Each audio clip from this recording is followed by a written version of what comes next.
공차는 끝난 거여서 RMF 프랜차이즈 코스가 한 5억 정도 4억 5천만 원 위역대라고 한국의 오피스텔가 4,500세대 진짜 많은데요? 네, 말레이시아에도 요즘은 한국의 젊은 분들도 사실 직업을 구하기 위해서 오시는 분들도 상당히 많아졌거든요. 아, 그래요? 그러니까 예전하고 좀 달라진 게 싱가포르이 이제 다포화가 되다 보니까 싱가포르에 본사를 두고 말레이시아 쪽으로 뭐 제조 물류가 온다든지 지사를 설립한다든지 하면서 글로벌 기업들이 많이 넘어오고 있어요. 데이터 센터가 들어온다든지 그러니까 단순 노동이 아니라 뭐 IT 업종이라든지 AI 관련해서 이런 글로벌 기업들이 들어오니까 한국은 이제 엄청나게 큰 시장이잖아요. 네. 그러면 그 한국 시장을 타겟팅하기 위한 또 매니저들급이 또 필요해진 거예요. 그러면서 지금 말레이시아에 한국인 다이렉터급의 잡들이 또 많이 생기는 거예요. 아, 그래서 좀 약간 예전에 이제 린케민말로 접근했었던 말레이시아하고는 지금 다른 상황이 달라졌다. 많이 달라졌어요. 기존에는 이제 환율도 이제 저렴했고 진짜 가성비 있게 여기서 학교를 보내고 네. 동남아의 어떤 이미지를 가지고 오신 분들이 상당히 많았는데 지금 환율이 너무 올라서. 올라버리고 여기서 실제로 소득을 발생시키지 않고 한국에서 이제 소득 가지고 여기서 생활하는 게 너무 이제 비싸져 버린 거예요. 최근 2년간 여기 부동산 경기가 좋아지면서 매매 가격, 렌트 가격이 최소 20, 30% 이상씩 다 올랐어요. 오히려 그런 상황에서 근데 저희 같이 여기서 에이전시를 하고 있는 업체 입장에서는 네. 실투자나 이런 매물들 문의가 더 늘었어요. 근데 저희는 어떻게 판단을 하고 있냐면 이제 여기서 가성비로 이렇게 와서 동남아 이미지를 갖고 나라는 하는 아니다. 이제 끝났다. 여기는 실제로 한국에서 어느 정도의 소득을 가지고 돈을 보내서 살 수 있으신 분 혹은 아예 여기서 사업체를 차리셔서 아까 말씀하신 PBLP 비자 20년짜리 사업을 할 수 있는 비자를 받으시고 여기서 이제 사업을 하시면서 거주하는 이제 자산가 중심으로 이동하고 있다고 저희는 보여지는 거예요. 그래서 실제로 예전에 이제 여기 말레이시아의 부동산은 나중에 매매가 어렵다 이런 말들이 네. 과거에는 실제로 그렇게 이해되는 시점이 있었지만 딱 지금 시점에서 봤을 때는 저희는 그렇게 생각 안 하는 게 실제로 지금 구매하시는 한국 고객분들의 구매 문의 있는 지역 자체가 쿠알라룸푸르에서도 굉장히 이제 조금 비싼 지역들 그리고 한국인뿐만이 아니라 해외 투자자들이 좀 선호하는 지역들에 몰려 있는데 그런 곳들에 투자를 원하시고 그런 곳들에 투자를 하시면서 MMTH 비자를 받으시는 어떤 이런 패키지성으로 많이 문의를 오히려 주세요. 여기에 최소 3년 이상 거주하신 분들, 3년에서 5년 이상 거주하신 분들이 기존의 부동산을 구매 안 하고 계시고 그냥 렌트로 계시다가 네. 저희한테 와서 계속 네, 이제 이제는- 사야겠다라고 문의를 많이 하세요. 부동산을 작든 크든 취득을 했었을 때 세금은 어떤가요? 우리나라는 워낙에 지금 뭐 취득세, 재산세, 뭐 보유세, 양도세 세금이 워낙에 매 구간마다 좀 너무 많기 때문에 되게 많이 힘들어하는 상황인데. 일단 부동산을 구입을 하시게 되면은 말레이시아도 일종의 이제 취등록세가 있거든요. 네네네. 스탬 듀티라고도 하고 MOT라고도 하는데 이게 사실 올해 많이 올랐어요. 네. 작년까지는 최대 4% 정도였다고 한다면 올해부터는 이제 8%로 올랐거든요. 2배로 올랐네요. 보유하고 있는 동안에는 일종의 이제 재산세, 토지세. 근데 재산세라고 하는 것도 우리나라하고 약간 비슷해요. 그러니까 매년 이제 시청에서 해당 주택을 가지고 현금화할 수 있는 그 임대소득을 얼마나 발생시키고 있는가를 그 싱가포르랑 가정해서, 비슷하네요, 그거는. 네. 가정해서 이제 요율을 매기는 거거든요. 그래서 사실 그렇게 높지는 않아요. 물론 그 부동산 가격에 따라서 다르긴 하지만 그리고 토지세는 사실 1년에 한 번 내는데 무시해도 될 정도 3만 원, 4만 원 정도밖에 되지 네. 않는. 네, 그거는 뭐 어차피 면적이나 금액과 상관없이 거의 그 정도인 건가 보네요. 네, 그러니까 여기가 두 가지 나눠서 이제 봐야 되는데 한국에서 이제 해외 부동산 취득 네. 신고를 해야 되는 그쵸. 파트는 뭐 동일하고 현지에서는 사실 이제 취득세 이제 8% 정도의 이제 취득세를 내고 여기 이제 양도세가 사실 그 5년 이하로 소유하다 팔면은 30%지만 5년 이상 되면 10%로 줄어듭니다. 양도 차익에 양도 차익의 30%? 정확히 얘기해요. 그래서 보통은 이제 5년 정도 보유하다가 매매를 하셔야 70% 정도는 내고 하는 거고 이제 보유세나 재산세 같은 경우에는 사실상 한국의 공시지가보다 더 낮게 약간 책정된다고 그냥 이해하시면 쉬울 것 같아요. 네. 그래서 사실상은 큰 이제 부담은 안 되는 수준이고 여기는 중과세도 없고 부동산 여러 개 구매한다고 해도 취득해도 없나요? 네, 그런 건 없고 실제로 현지 로컬 이제 말레이시안 중에 이제 부동산을 많이 이제 보유해서 자산가들은 신축 분양할 때 한 층에 뭐 4개, 6개 있으면 한 층 가. 하고 뭐 그게 흔할 정도로 심지어 이제 말레이시아 이제 로컬들은 은행에 대출을 받기가 굉장히 용이하게 돼 있어요. 네. 현지는 90%까지도 나옵니다. 거의 네. 비 없이. 네. 그러다 보니까 그런 걸 레버리지 잘 하시는 분들은 좋은 위치에 신축이 나오시면 그냥 층을 거의 레버리지 삼아서 그렇게 구매하시는 패턴이 많이 이제 보이는 게 사실이고 증여세도 없습니다. 아, 여기도 중요시가 없나요? 네, 아. 한국의 시각에서 이제 여기를 보려고 자꾸 그렇게 되다 보니까 다른데 여기는 증여세가 없고 양도세도 5년 이상 네. 1년에 10% 줄어들기 때문에 사실상 증여세라는 건 아예 개념이 없고 네임 트랜스퍼라고 얘기를 합니다. 이름을 바꾸는 네. 거죠. 직계 가족에서는 그 네임 트랜스퍼가 가능하거든요. 그래서 여기는 만약에 부동산을 취득할 때 조금 그런 플랜을 이제 세우기가 용이해요. 예를 들어 이름을 같이 넣는 거예요. 그러니까 한국은 사실 내가 50%의 지분을 갖고 있다면 50%를 네. 내야 되는 거잖아요. 네. 근데 여기는 제가 만약에 제 아들 이름을 넣는다. 그러면 이제 공동명의가 되는 거잖아요. 그 상황에서 제가 그냥 100% 돈을 다 내도 아무 상관이 없어요. 내가 그냥 아들한테 맞아요. 네임 트랜스퍼를 하면 아들은 취등록세인 지금 8%, MOT 8%만 내면 그걸 받을 수 있게 돼 있어요. 직계가족의 경우에는 배우자분하고 같이 명의를 넣은 다음에 나중에 그렇게 또 이전할 수도 있고 되게 이게 좀 야, 유연하네요. 유연해서 그러니까 사실 사인은 같이 해야 대신에 매매할 때 네. 사인은 같이 해야 되는데 오히려 저희도 이제 고객분들한테 많이 그런 거를 배울 때도 있어요. 이런 상황 이렇게 가능하냐? 그럼 저희가 변호사 통해서 물어보면 이렇게 가능하다. 그래서 그렇게 플랜을 짜셔가지고 하시는 분들도 상당히 많다고 저희들 듣고 있고 그런 증여라든지 상속 이런 것까지 해서 길게 보시는 분들도 생각보다 많습니다. 네.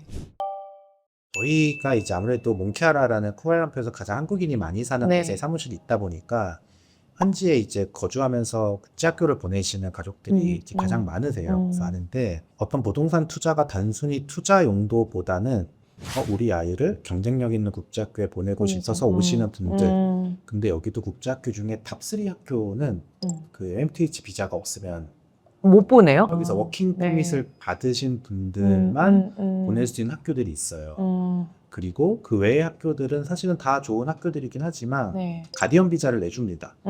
하지만 탑티어 있는 학교들은 가디언 비자를 안 내줘요. 내주는구나. 네. 사실은 그런 학교를 지원하는 분들 중에 여기 주재원으로 오시지 않거나 MNTH가 없으신 분들은 보낼 수가 없겠네요. 네, 그래서 MNTH를 하시는 거예요. 하시면서 당연히 투자처도 이제 확인하시고 그러면서 이제 보시는 것들이 내가 MNTH 하면서 부동산을 100만 링깃 이상의 링깃을 사야 되니까 딱 거기에 맞춘 투자성, 수익성 매물을 살까. 그래서 에어비앤비라든지 네. 정말 핵심 지역에 있는 작은 유닛들을 살 것인지 아니면 진짜 내가 온스테이 내가 그냥 살 집. 네. 그건 아무래도 평형도 좀 넓어야 넓으니까 될 가격도 좀 네, 낮고 하지만 말씀드렸다시피 한국인들이 많이 사는 지역에 60, 70평 되는 좀 좋은 콘도들도 한 6억에서 8억 정도 사이에 되거든요. 아, 그래요? 네, 그러니까 사실 한국 분들이 한국 부동산 가격을 생각하시다가 여기 오면은 환율이 올랐는데도 불구하고 불구하고, 예. 내가 이 지역에 편하게 살 수 있는 좋은 괜찮은 콘도를 한 6억에서 8억 정도면 아무리 작아도 50평에서 60평 이상은 살 수가 있다 편하게 보니까 살 수- MNTH가 있으면 사실 국제학교도 있지만 한국하고 왔다 갔다 할 때 아무런 제약이 없이 굉장히 편하게 할 수 있는 장점도 있고 그 MM2H에 대해서 대표님 잠깐 한번 설명해 주실 수 있을까요? MM2H는 말레이시아처럼 이렇게 영주권을 네. 주지 않는 이제 말레이시아가 어느 정도의 재정 조건을 만족하는 외국인들에게 말레이시아에서 교육이라든지 거주 그리고 뭐 금융 거래 네. 것들을 좀 자유롭게 할 수 있도록 체류를 보장해주는 체류 비자이고요. 그래서 이거는 국적이 변경되거나 하는 게 아니라 나의 국적을 그대로 유지를 하면서 이제 실버의 경우에는 5년마다 이제 갱신을 하면서 20년이 됐던 30년이 됐던 말레이시아에 원하는 기간만큼 생활을 할 수가 있고요. 내가 신청을 하게 되면 내 배우자와 내 미혼 자녀, 내 부모님과 배우자의 부모님까지, 그러니까 모든 가족이 같이 받나요? 나이 제한은 상대가 없고요. 같이 받을 수가 있고요. 내가 25세 이상이면 신청을 할 수 있고 자녀 같은 경우에도 미혼인 상태에서 34세가 될 때까지는 저와 같이 방방을 할 수가 있어요. 그러니까 부모님에 대해서는 뭐 나이 제한이 없고요. 예전에는 아예 의무 체류 기간이라는 게 아예 없었기 때문에 받아놓고 말레이시아에 아예 들어오지 않고 자국에서 그냥 뭐 은퇴 후에 살아보겠다는 생각으로 계셨던 분들도 있었는데 두바이 골든비자 같았군요. 하루도 안 있어도 이번에는 된다. 이제 50세 이상이신 분들은 지금처럼 똑같이 의무 체류할 필요 없이 비자를 받으셔도 되는데 50세 미만의 조금 비교적 젊은 신청자인 경우에는 온 가족이 합쳐서 1년에 90일 이상만 말레이시아에 체류를 하면 그러니까 주신청자는 계속 경제 활동을 해도 상관없어요. 한국에서. 근데 배우자와 자녀들이 말레이시아에서 교육을 받고 있다고 하면 당연히 90일 이상은 체류를 할 수 있으니까 그렇게 해서 원하는 기간만큼 체류할 수 있도록 해주는 비자고 좋은 거는 해외에서 들어오는 수입, 소득에 대해서는 말레이시아는 전혀 이제 세금을 받지 않고요. 그리고 금융 계좌를 자유롭게 오픈할 수 있고 주식 거래 가능하시고 비자에 대한 세금도 없습니다. 비교적 동남아시아에서는 말레이시아가 싱가포르 다음으로는 금융 거래가 자유롭기도 하고 투명하기도 한 국가이기도 하고요. 지금은 뭐 한국뿐만이 아니라 사실은 일본이나 영국, 중동, 뭐 홍콩 자산가들이 사실 좀 많이 신청하고 있는 비자. 아, 그렇군요. 대표님은 또 미국에서 학교를 나왔다고 하셨는데, 그러니까 미국 사회도 경험을 해보셨고, 미국도 가실 수 있었지만, 굳이 말레이시아를 택하셨던 데도 이유가 있을 거라고 생각이 들거든요. 뭐 비용적인 거가 가장 컸고요. 말레이시아 국제학교를 제가 실제로 와서 한번 방문을 해보고 너무 놀랐어요. 저는 이제 보스턴에 있었는데, 물론 하버드, 뭐 MIT, 그리고 거기는 보스턴 유니버시티, BU가 가장 대표적인 사립학교로 이제 큰데 제가 그 느낌을 말레이시아에서 받을 줄 몰랐거든요. 여기 국제학교의 시설이 정말 미국 대학 캠퍼스 정도의 시설로 되어 있고 그래요?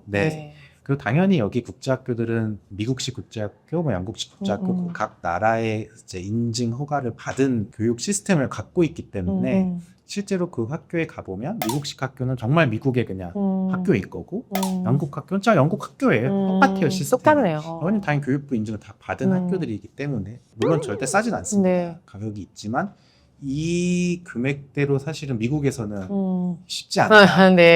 그런 게 있었고 실제로 여기 국제학교 시스템을 제가 여러 번 방문하면서 이제 상담도 해보고 저도 공부를 해봤지만 너무 좋은 하드웨어 인프라 시스템 안에 소프트웨어 시스템까지 다 잘 돼 있어서 이게 미국에서 내가 돈을 얼마큼 써야 이런 학교에 보낼 수 있을까라고 봤을 때는 굉장히 경쟁력 있는 선택지라고 생각을 했고 그거와 더불어서 거주 환경 자체가 다릅니다. 한국인들이 많이 사는 콘도미니엄이 대부분 이제 작다고 하는 게 40평, 보통 60, 70평으로 이제 구조가 돼 있어요. 그리고 모든 아파트의 퍼실리티들, 그러니까 수영장이나 저희가 이제 같이 가볼 거예요.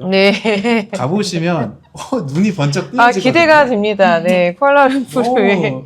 이게 정말 깜짝 놀랄 정도로 시설이 좋다 보니까 이제 저는 개인적으로 그런 얘기 많이 하는데 아이의 어떤 행복 지수도 고려했을 때 굉장히 경쟁력이 좋지만 저희도 되게 좋은 거예요.